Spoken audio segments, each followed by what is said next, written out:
Hey guys, welcome back to my channel. সবাই কেমন আছো? আশা করছি ভালো আছো।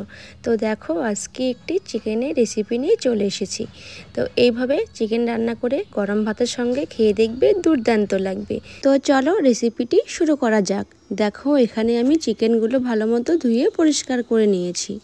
এখানে দেখো আমি কি উপকরণ নিয়েছি। এখানে নিয়েছি ফোড়নের জন্য শুকনো লঙ্কা, তেজপাতা আর পেঁয়াজ কুচি, আর কেটে নিয়েছি আলু, পেঁয়াজ বাটা, আদা রসুন বাটা, শুকনো লঙ্কা জিরে বাটা আর গোটা রসুন। তো চলো আমি এখন রান্নাটা শুরু করব। তো দেখো, এখানে কিন্তু কড়াই গরম হয়ে গেছে। আমি এখন কড়াইতে পরিমাণ অনুযায়ী তেল দিয়ে দিচ্ছি। তো দেখো, তেল কিন্তু গরম হয়ে গেছে। আমি এখন ফোড়নে দেব শুকনো লঙ্কা আর তেজপাতা। তো হালকা ভেজে নিই, তারপর দিয়ে দেব গোটা জিরে। দেখো, শুকনো লঙ্কা, তেজপাতা, জিরে কিন্তু ভাজা হয়ে গেছে। আমি এখন কেটে রাখা পেঁয়াজগুলো দিয়ে দিচ্ছি। তো হালকা ভেজে নেব, তারপর দিয়ে দেব পেঁয়াজ বাটা।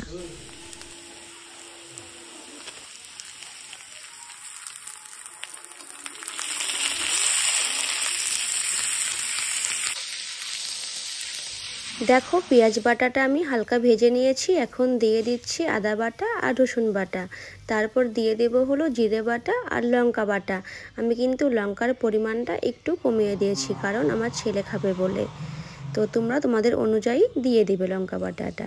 তো এখানে দেখো, আমি কিন্তু সামান্য পরিমাণে জল অ্যাড করে দিচ্ছি। তো দিয়ে কিন্তু মশলাগুলো ভালো মতো কষিয়ে নেব। দেখতেই পেলে আমি কিন্তু সামান্য পরিমাণে জল দিয়ে দিলাম। এখন দিয়ে দিচ্ছি হলুদ আর লবণ।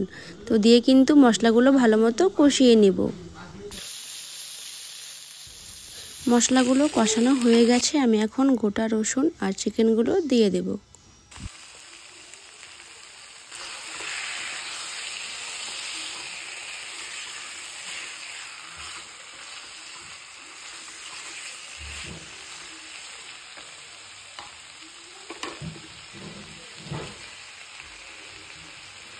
এখন দিয়ে দিব কেটে রাখা আলু।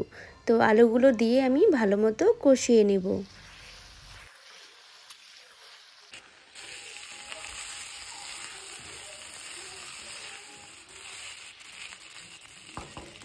দেখো, চিকেনগুলো কিন্তু ভালো মতো কষিয়ে নিয়েছি। আমি এখন পরিমাণ অনুযায়ী জল দিয়ে দেব। তো দেখো, ঝোল কিন্তু ফুটে উঠেছে। আমি এখন ঢাকনা দিয়ে দেব। আর আজকে কিন্তু আমি গরম মশলা বাটা দেব না, আজকে আমি ধনেপাতা দিয়ে করব। কারণ এখন তো প্রচুর ধনেপাতা, আর ধনেপাতার টেস্টটাও কিন্তু একটু আলাদা। তো সেজন্য কিন্তু আমি আজকে ধনেপাতা দিয়ে চিকেনটা রান্না করছি। তো দেখো, এখানে কিন্তু আমি ধনেপাতা কুচি দিয়ে দিয়েছি।